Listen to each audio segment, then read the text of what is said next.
si vous êtes vous-même en train de vous projeter, de vous demander si c'est une bonne idée pour vous d'aller travailler à Bali, je pense que vous êtes au bon endroit. Et bonjour à tous et bienvenue dans cette vidéo dans laquelle on va parler du fait d'être digital nomade à Bali. Moi c'est Hugo, j'ai 25 ans, je suis entrepreneur depuis maintenant 5 ans, notamment dans le e-commerce. Et donc tous les ans, je vais quelques mois en Indonésie pour travailler depuis là-bas. Et je fais un peu cette vidéo du coup pour vous parler de mon expérience, parler des différents avantages, les inconvénients également, si vous êtes vous-même en train de vous projeter et de vous demander si c'est une bonne idée pour vous d'aller travailler en télétravail du coup à Bali, je pense que vous êtes au bon endroit et je vous invite du coup à rester sur cette vidéo. Et rentrons directement dans le vif du sujet avec les différents avantages qu'il va y avoir à travailler en digital nomade à Bali. Le premier des avantages qui n'est pas des moindres, c'est bien évidemment le cadre. C'est tout simplement magnifique, il y a de la nature partout, vous avez que des beaux endroits, vous avez donc cette chaleur ambiante, donc il y avait forcément un côté un petit peu paradisiaque, c'est un petit peu l'été tout le temps, donc le cadre est très inspirant, le cadre est très agréable, donc au niveau de la santé mentale, au niveau du quotidien, j'ai envie de vous dire, vous êtes forcément au bon endroit quand vous travaillez à Bali. Le deuxième avantage notable, c'est les prix. Quand vous êtes en Asie d'une manière générale, et donc bon, spécifiquement là à Bali, la vie n'est pas chère. Alors même si Bali commence un petit peu doucement mais sûrement à avoir des prix qui montent, ça reste quand même globalement beaucoup moins cher qu'en France et qu'en Europe, et donc vous avez un train de vie qui vous coûte beaucoup moins, ce qui fait que quand vous démarrez par exemple une activité entrepreneuriale, ça vous permet d'avoir moins de dépenses au quotidien et donc d'injecter plus de trésorerie dans votre projet.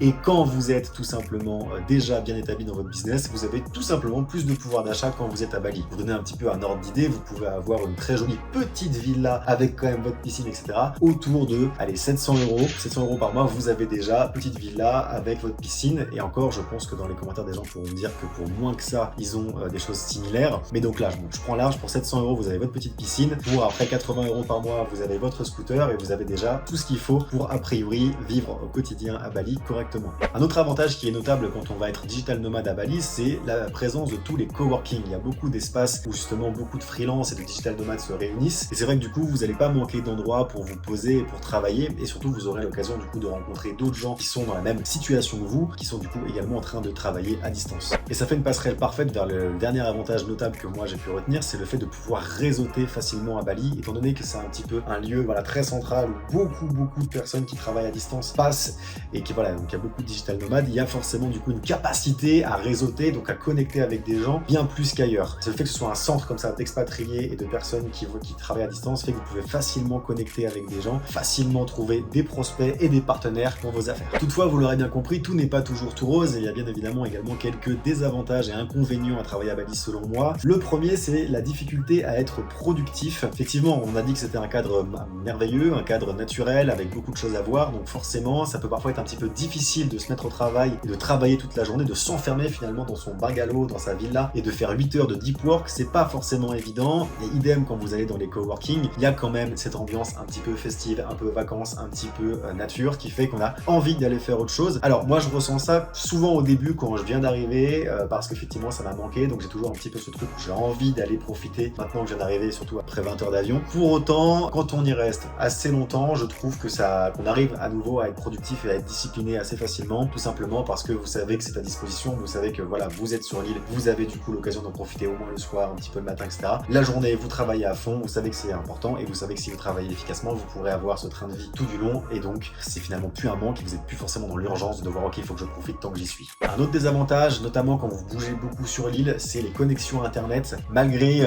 les avis que vous pouvez regarder sur Booking ou sur les Airbnb, vous n'êtes jamais sûr de l'état de la connexion internet de là où vous allez arriver et ça peut être un vrai problème quand vous êtes en train de bouger tout le temps. Ça m'est déjà arrivé effectivement de parfois avoir réservé 3-4 jours dans un nouvel hôtel, d'arriver en pensant que la connexion allait être bien et en fait la connexion est passable pour une utilisation récréative, mais dès lors que vous voulez travailler dessus, ça devient impossible de télécharger des trucs ou d'importer des choses dans un drive. Là typiquement, selon le boulot que vous faites, ça peut très vite devenir difficile et un vrai handicap pour être productif dans ces conditions-là. Donc les connexions internet, effectivement, des fois ça peut poser problème. Le dernier problème qui va aussi dépendre de quel est votre business et des partenaires que vous pouvez avoir notamment en Europe, c'est le décalage horaire. Vous êtes vraiment sur un autre fuseau horaire qu'en France avec près de 6 heures de décalage avec la France. Et donc forcément, si vous devez avoir des calls régulièrement parce que vous êtes consultant ou parce que vous êtes coach ou quelque chose de cet ordre-là, ou parce que vous avez tout simplement des partenaires en France, il va falloir caler l'intégralité de vos rendez-vous a priori le matin à heure française pour vous les faire en fin d'après-midi à Bali. Et donc ça typiquement, c'est vrai que ça peut être aussi un handicap selon l'activité que vous menez.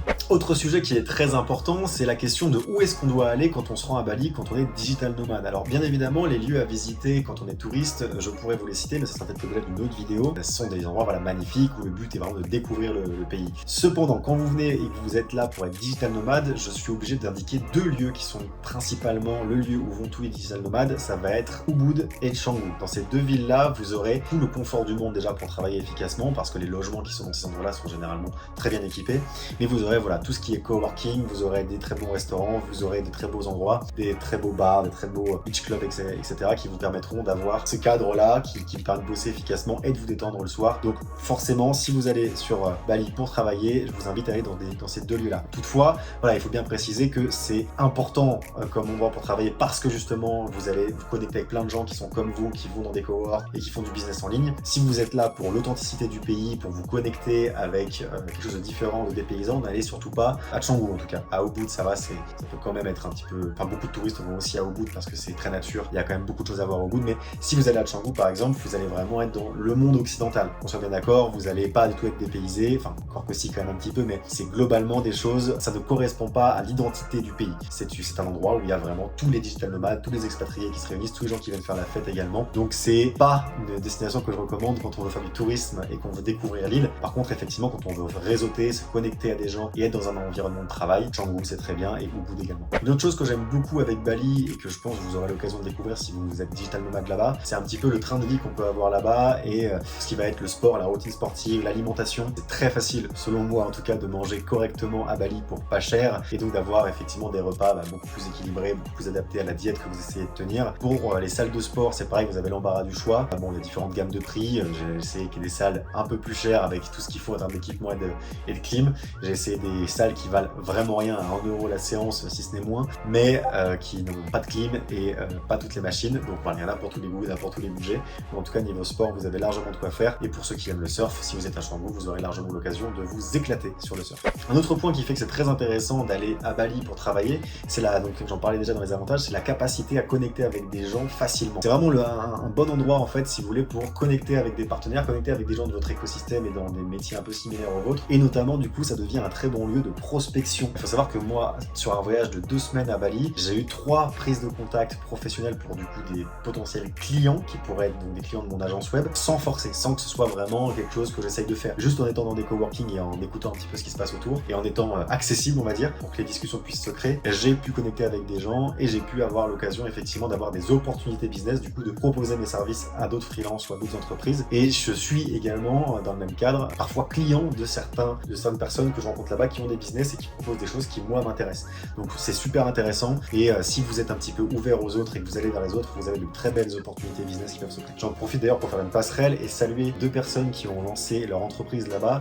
qui aident en fait les gens à investir dans Bali, que ce soit investir pour s'installer ou tout simplement investir pour faire du business. Il faut savoir que l'immobilier à Bali est extrêmement rentable, bien qu'il ait quelques conditions, bien qu'il y ait des éléments qui peuvent faire peur, notamment sur la vraie propriété vis-à-vis du terrain. Il y a vraiment beaucoup de business à faire dans l'immobilier à Bali et donc notamment si jamais vous êtes intéressé pour créer cette vidéo dans l'investissement à Bali, n'hésitez pas à m'envoyer un message pour que je vous mette en relation avec eux. Ils font un travail qui est exemplaire et donc j'ai eu l'occasion de les rencontrer justement pour échanger autour de ce que eux ils font parce que j'étais potentiellement intéressé dans l'investissement à Bali et eux étaient intéressés par nos compétences, enfin les compétences de mon agence dans l'acquisition de trafic et donc on a pu faire un échange très constructif comme ça et donc là moi j'en profite pour les citer. Donc si jamais vous avez envie d'investir à Bali, n'hésitez pas à m'envoyer un message directement sur Instagram et je vous mettrai en relation. Voilà, c'est déjà la fin de cette vidéo. Toutefois, si jamais vous allez à Bali et que vous avez encore des questions, que ce soit techniques ou des interrogations diverses et variées sur comment organiser votre voyage ou comment bien travailler là-bas ou tout simplement si vous voulez qu'on se croise là-bas, n'hésitez pas à m'envoyer un message du coup sur Instagram. En attendant, je vous invite à mettre un pouce bleu, un commentaire et à vous abonner si vous avez aimé cette vidéo.